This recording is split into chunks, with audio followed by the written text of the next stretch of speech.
vraiment de très très grands changements dans le modèle des marques dans les dernières années.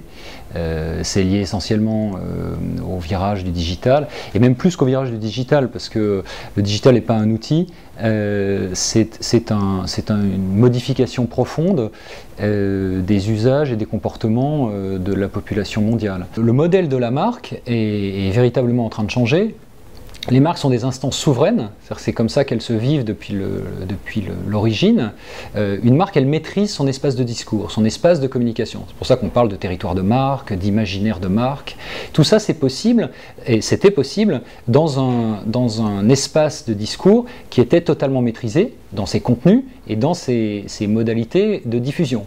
C'est pour ça que les marques ont vécu et vivent encore sur des territoires de marque qui sont propriétaires, qu'elles contrôlent totalement. Le marketing, il est vraiment fondé, le marketing de la marque, il est fondé d'abord sur le contrôle des actions et la prévisibilité des actions.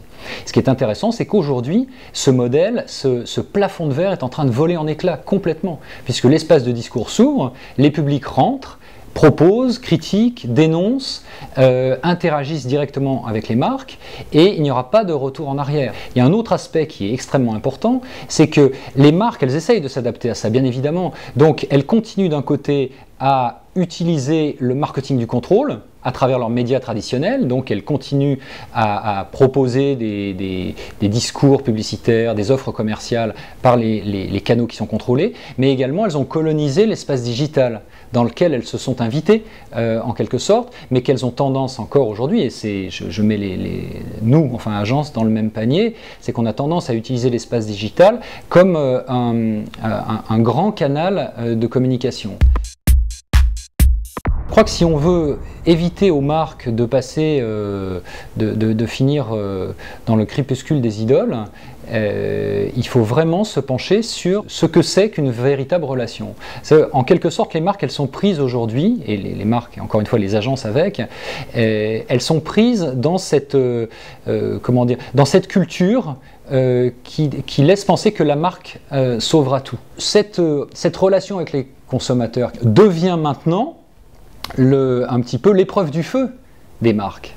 C'est-à-dire que les marques vont devoir maintenant passer d'un modèle de communication où elles transmettaient des contenus, des messages, des univers, à un modèle de plus en plus relationnel. Pas relationnel au sens de la discipline marketing relationnelle, mais au sens de la situation de communication dans laquelle elles se trouvent, dans laquelle elles vont se trouver de plus en plus.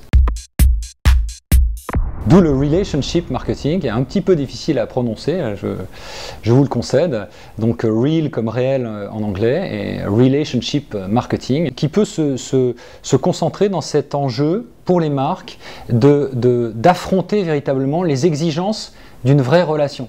Dans la mesure où maintenant les publics sont plus critiques, plus avertis, trop sollicités, beaucoup trop sollicités, et également contributeurs, eh bien maintenant il faut prendre les exigences de la relation à bras le corps. Et une véritable relation, c'est une relation qui est vraiment respectueuse, une relation qui est vraiment fondée sur l'intérêt réciproque, une relation qui est mature, c'est-à-dire dans laquelle on peut ne pas être d'accord, on peut refuser, on peut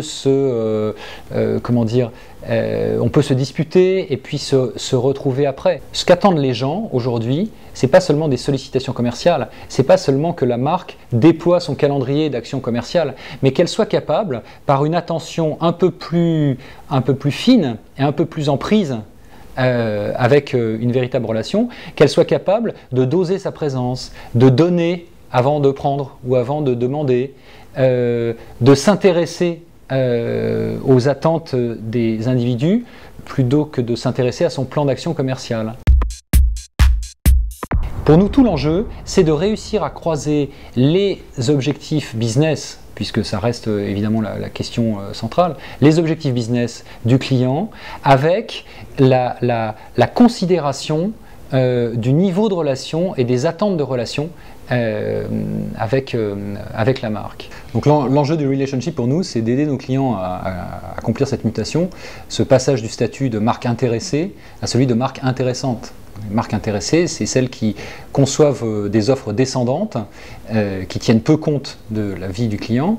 Et le statut de marque intéressante, c'est la capacité à définir des offres qui sont vraiment connectées à ma vie, qui sont liées à mon agenda à moi, plutôt qu'à celui de l'agenda commercial de l'entreprise.